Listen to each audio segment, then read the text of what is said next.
Kaibigan, isa ka bang diabetic na naghahanap ng meal replacement mga kaibigan? Mga kaibigan, kung isa ka dyan, i-recommend ko sa iyo itong Power Fit mga kaibigan. Ito ay meal replacement na mababa ang carbohydrates content mga kaibigan, okay? So samahan niyo ako dahil i-review natin ito ngayon mga kaibigan. Ayan.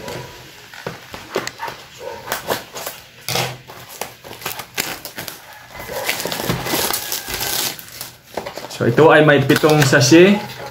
No? Ito, 7. 1, 2, 3, 4, 5, 6, 7 mga kaibigan. Mababa ang kanyang carbohydrates content. Pero gusto kong patunayan ngayon kung gaano talaga ang kababa or ilan ang increase ng ating blood sugar after 1 hour pagkatapos nating uminom nitong Power Fit mga kaibigan. Okay? Ito na. Ayan. Ilalagay lang ito sa baso.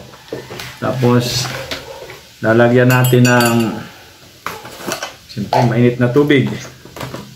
Ayan. Yan na.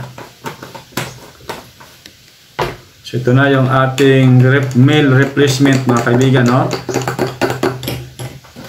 So ito na mga kaibigan, samahan niyo ako. Susukatin ko muna aking blood sugar bago tayo uminom ng Power Fit mga kaibigan. Ayan.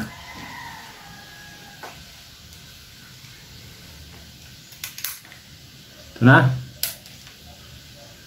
Okay, ito. Ayan na mga kaibigan.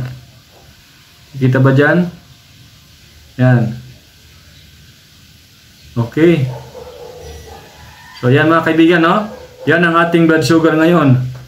173 mg per deciliter, no? Medyo may kataasan. Napakain tayo ng bawal. Ayan. So susubukan natin kung ilan ang magiging increase ng ating blood sugar sa loob ng 1 oras mga kaibigan after tayo uminom nitong meal replacement. Ayan. So 173 mg per deciliter ang ating sugar ngayon dahil nga may nakain tayong bawal kaninang umaga. Okay? May kasarapan talaga mga kaibigan. Medyo malapot siya, no?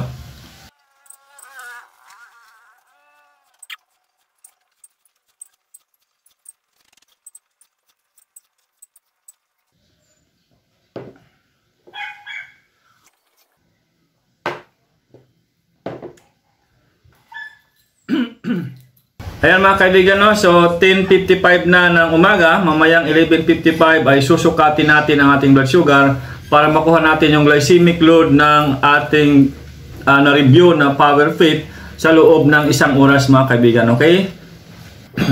Ayan mga kaibigan, no? So 11:55 na, 1 hour na after tayo uminom nitong ating Power Fit mga kaibigan, yung ating meal replacement. Susukatin natin ang ating blood sugar mga kaibigan. Ayan, no? Ito na.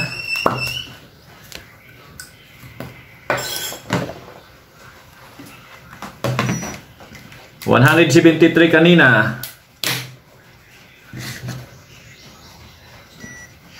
Ayan. So, ayan ang ating blood sugar ngayon after 1 hour. Nakikita ba dyan? Yan. Okay. Ayan. So, from 173, ilan ang naging sugar natin after 1 hour? 139. Mga kaibigan, bumaba. No? So, bumaba na ng konti. Ayan, wala kasing sugar to mga kaibigan, no?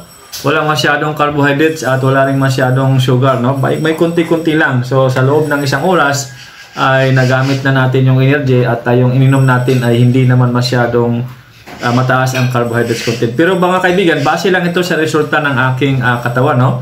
So, disclaimer lang, ito ay result lang ng ating katawan mga kaibigan, no? So, iba-iba po tayo ng response ng ating katawan sa mga pagkain ng ating kinakain mga kaibigan. Okay?